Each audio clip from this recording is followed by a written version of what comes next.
Welcome, Naz. What brings you here today?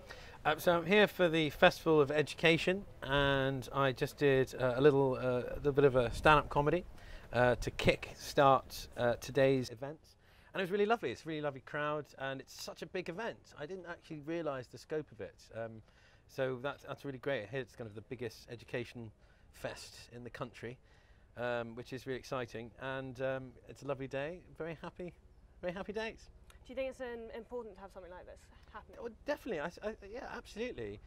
Getting lots of kind of, I suppose, lots of similarly minded people, but as well, it's about debate as well. It's not just about, as Julian, the master, was saying earlier, it's not just about the echo chamber rattling the same messages around. It's getting different types of people, different groups of communities interfacing together. So I think that's really good that Wellington are hosting it and getting lots of different opinions, and I'm guessing that's what's going to be happening today. Lots of different speakers, a variety of topics, debate, thinking, and I think that's really good. Very positive.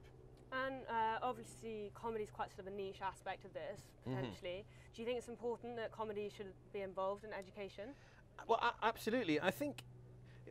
I mean, in terms of, I'm not an educator, but I think in terms of working with kids, which I've done a little bit, in order to get people engaged in anything, you can't just say it to them. You've got to get them, you've got to make them involved in some way. And the good thing about comedy, at least, is without too much effort, you create a dialogue just through laughter, because people are enjoying and you get that immediate feedback. You know, giving a lecture can be very interesting, but it can also be difficult for certain kind of age groups to kind of listen and to interact with that. You can get bored, you can switch off. I think with comedy, at least, it sort of arrests you in that way, and I think that's fun.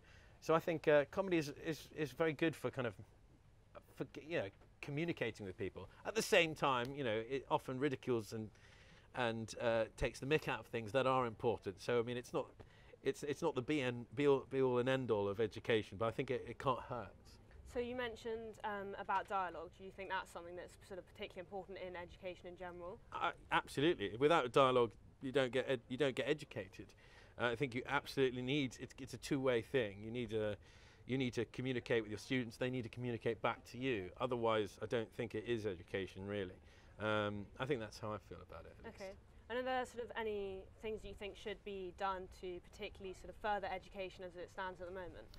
Well, I mean, I think things have changed a lot since I was here, back in the old days, and even now. I mean, having walked down the cloisters 15 years ago as this spotty dweeb, terrified of talking to everyone, and shy, and terrified of the teachers, and terrified of the work they had to do, and full of anxiety.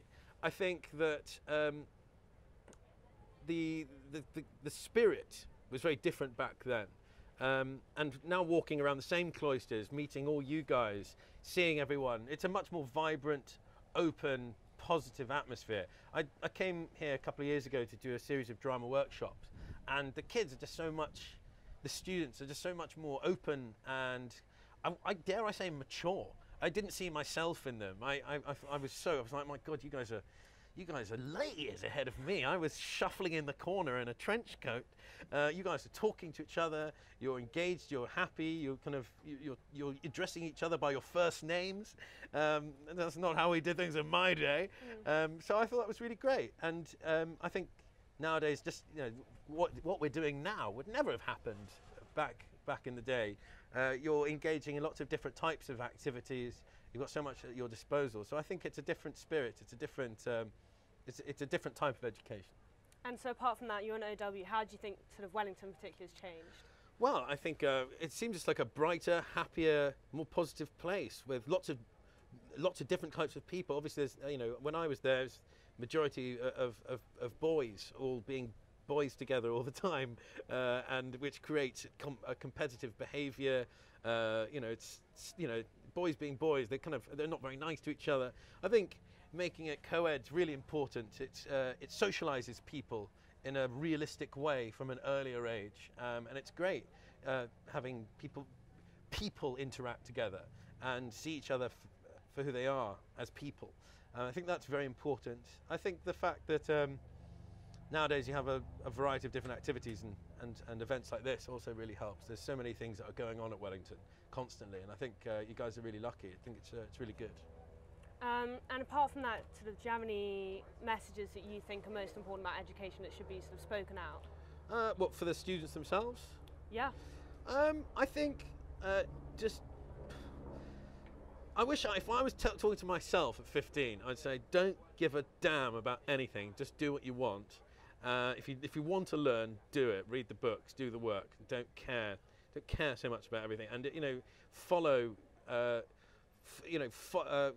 Walk down the paths you want to. If you want to do theatre, you want to do film and television, you want to just go and do it, because now is the time to experiment and to get it wrong and to fall flat on your face with it. And I think I wish I could have pushed myself back then to just do more of it. I was embarrassed about doing theatre at school. I was terrified, and I wish I could have gone shaken myself and said, no, do it. Be in a play every month. That's what you should focus on. And that's the more important aspect of education, really. And are those the ones I think I neglected slightly? And just to sort of some fun quick fire questions. Quick fire questions, all right. Favourite song? Favourite artist? Favourite song or artist? We're going to be here all day.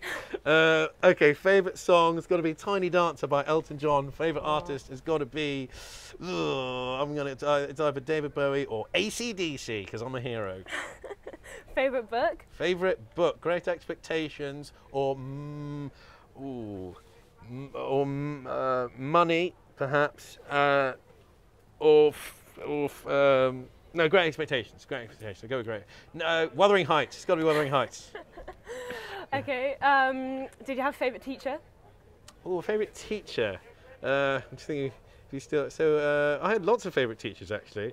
Hendo was never actually. Mr. Henderson was never a teacher of mine, but he was a favourite. Mr. Auger is no longer here. Is Dr. Farrington still here?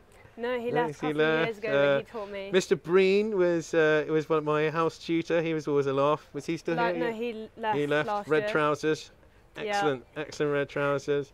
Yeah, so I think most of the people who are here. Is Mr. Walker still here?